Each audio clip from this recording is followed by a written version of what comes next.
Hi viewer, today I want to show you how to send animated stickers on WhatsApp app. Let's have a look. WhatsApp is rolling out animated stickers in beta version. First, open WhatsApp app. Start chat with someone.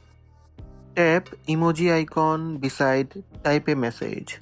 Now from bottom line, tap sticker icon. This is animated sticker. To download animated stickers, tap plus button.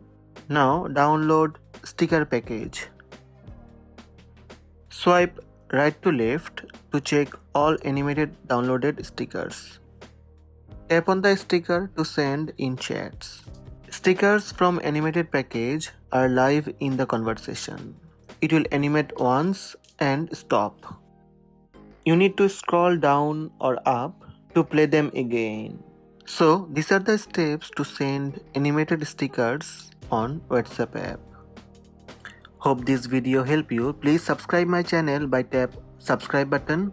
Also tap the bell icon to receive notifications about all new videos.